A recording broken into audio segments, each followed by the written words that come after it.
Le docteur Serge Rafal est avec nous en studio, comme tous les matins, sur Radio J, très tôt pour nous donner ses bons conseils. Bonjour Serge. Bonjour Ilana. Alors Serge, ce matin, vous souhaitiez nous dire un mot sur cette fameuse variole du singe, maladie émergente qui fait la une des journaux depuis quelques semaines et qui nous inquiète tous, d'autant qu'elle survient alors que nous ne sommes pas encore sortis de la pandémie de Covid. Je souhaitais effectivement faire un point rassurant sur cette flambée d'infection à virus monkeypox partout dans le monde, alors qu'elle reste habituellement cantonnée à l'Afrique de l'Ouest, bassin du Congo et Nigeria, même si quelques malades extra-continentaux ont déjà été identifiés, ça et là.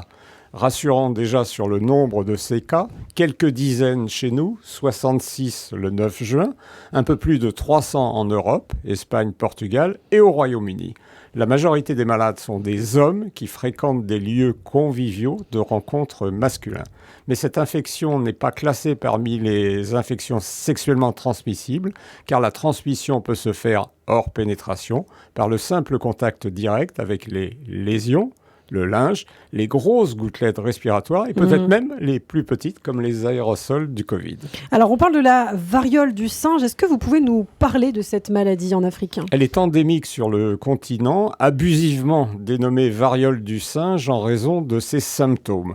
Le tableau clinique est celui d'un syndrome pseudo-grippal avec fièvre, suivi d'une éruption vésiculo-pustuleuse puis croûteuse qui disparaît spontanément en 2 à 3 semaines. L'homme se contamine dans 2 tiers des cas, principalement dans les zones forestières, au contact de rongeurs ou de singes infectés, ses principaux réservoirs. Et dans 1 tiers des cas, cette contamination est interhumaine.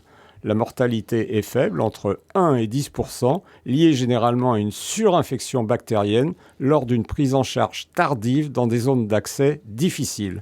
La singularité de l'épidémie actuelle est qu'elle concerne des adultes en zone urbaine et que les lésions sont presque toutes génitales, ce qui informe sur le mode de transmission. Ouais, c'est ce qui inquiète les pouvoirs publics et l'Organisation mondiale de la santé. Oui, car les autorités de santé ont ainsi le sentiment qu'il s'agit d'une épidémie différente avec un virus qui aurait muté et se propagerait plus facilement entre humains. Ce qui, dans le climat actuel de la pandémie chinoise, est propice à une angoisse collective, bien qu'on ne déplore pour le moment aucun décès.